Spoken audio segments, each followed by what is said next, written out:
ઉઠાવી જાય છે। અમને કહેવામાં આવે છે કે માર્કેટિંગ યાર્ડમાં તમારે લોકોએ બેસવાનું નથી। અમે નક્કી કર્યું કે માર્કેટિંગ યાર્ડમાં બેસવા નથી દેતા, કડદા પ્રથા બંધ થશે એની લેખિત બાહેંધરી નથી આપતા, તો અમે બાજુનું ગામ હળદળ છે ત્યાં ખેડૂત પંચાયત બોલાવીશું। તો 12-10-2025 સાંજે 4 વાગે હળદળ ગામમાં ખેડૂત પંચાયતનું અમે આયોજન કર્યું। એમાં પણ પંચાયતમાં ખેડૂતોને ન પહોંચવા દેવા માટે થઈ અસંખ્ય ખેડૂતોની અટકાયત થઈ, આગેવાનોની અટકાયત થઈ, તેમ છતાં ખેડૂતો પંચાયતમાં આવ્યા। હું અને મારા સાથી મિત્ર પ્રવીણભાઈ પણ પંચાયતમાં પહોંચ્યા।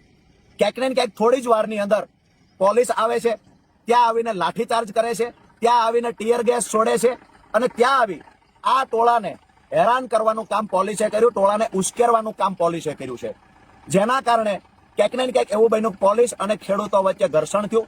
એ ઘર્ષણના કારણે ક્યાંક ને ક્યાંક બંને તરફ થોડા લોકો ઈજાગ્રસ્ત થયા, પરંતુ પોલીસે ખેડૂતો પર ગંભીર ગુનાઓ દાખલ કર્યા, અસંખ્ય ખેડૂતો પર લાઠી વરસાવી, નિર્દોષ ખેડૂતોને મારવામાં આવ્યો, ખેડૂતોના ઘરમાં તોડફોડ કરવામાં આવી, ખેડૂતોના વાહનોમાં તોડફોડ કરવામાં આવી। મારી પ્રશાસનને વિનંતી છે, તમને દુશ્મની છે તો રાજુ કરપડાથી છે, પ્રવીણ રામથી છે, તમને દુશ્મની ખેડૂતોથી શા માટે છે? તમામ ખેડૂતોને ટૂંક સમયમાં છોડી દેવામાં આવે। હું અને પ્રવીણભાઈ રામ આવતી 16 તારીખ એટલે કે પરમ દિવસ અમદાવાદ પાર્ટી કાર્યાલય ખાતે બપોરે 11 કલાકે અનશન પર બેસવાના છીએ।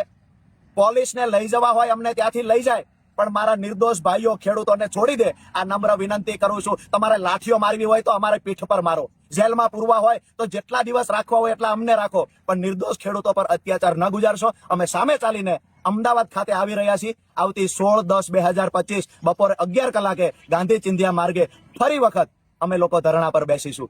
જય કિસાન। સાથે જ તમામ સાથીઓને એક સંદેશ આપવાનો કે અમે લોકો જેલમાં ગયા પછી પોલીસ અત્યાચાર કરવો હોય એટલો કરી લે, અમારા ખેડૂત પરિવારોને બચાવવા માટે તમામ અત્યાચારોમાંથી પસાર થશું। પણ આવતી 31 તારીખે ગુજરાતના કોઈ પણ જિલ્લામાં કિસાન મહાપંચાયતનું આયોજન થાય, માન્ય અરવિંદ કેજરીવાલજી એમાં આવતા હોય તો તમામ ખેડૂતોનું વિનંતી કરું છું કે હું તો ભલે જેલમાં હશું, પણ તમારે લોકોએ ખેડૂત પંચાયતની અંદર ખેડૂતોની તાકાત શું છે એ બતાવવાની છે।